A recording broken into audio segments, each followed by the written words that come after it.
you know, in a social first world, everyone's careers or lives look so perfect and linear, right? But we know that's not true. We all have challenges or setbacks in business or personally, that I think it's important to maybe share those things with our viewers who are having tough experiences and who are looking for a new path forward. We all go through these challenges. Yeah, I mean, for me, it's been a few, you know, I would say, like, I was really driven on being a really amazing provider for my kid, but now, like I alluded to earlier, but I think I also was sabotaging my mental and physical and emotional health. That was a huge thing for me. I don't know if that's like a failure per se, because I'm still here and everything turned out okay. But like, if I could go back and do it again, I would have probably pumped the brakes slightly in you know, hopes the car stays alive a little bit longer.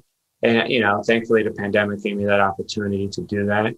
But, you know, I do think that I was overworking myself, and a lot of it was out of necessity. And, you know, that's a story that's not really publicly shareable. But, you know, I'm not going to do that anymore. Right. And so it's about, like, I need to be here for the long game. My kid's 5, 6 years old. He needs to be, I need to be around when he's 50, right? So that means I got to be around when he's like 90 something. Excuse me, when I'm 90 something. And so not sleeping, traveling crazy, overworking myself without, you know, putting in the safeguards I need for my personal sanity that's how that second half of my life is going to go.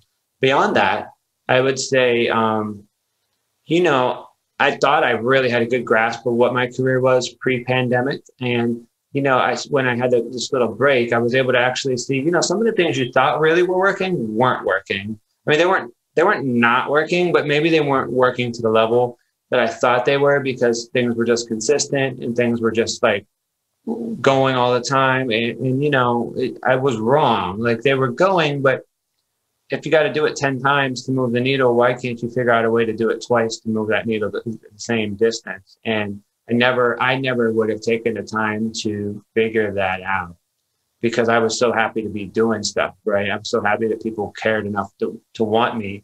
And, you know, I don't know if that goes back to like some deep psychological shit as a kid, because I remember my dad took away a stuffed animal in kindergarten, and that like haunted me for like 40 years. But like, so maybe it's a matter of, like, to this day, I never take my kid's stuffed animals away. He has like 30 of them on his bed. I throw them at him. But it's just like, you know, I wonder, like, you know, maybe I never said no to anything because I always felt like it was going to be taken away. And when it gets taken away globally, you're like, oh, okay, I'm still here. I'm still alive. Quite fine. Actually better.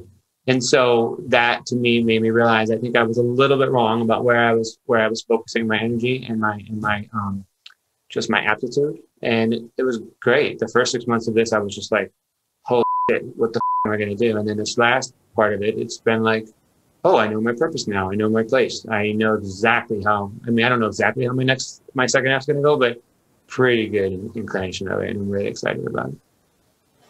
That's just so fabulous and refreshing to hear. And it's such a lovely silver lining on a time where I feel like so many people have been, you know, impacted in all sorts of crazy ways, but it seems like there's a lot of blessings that have come out of COVID that are like life-changing, really tangible. Yeah.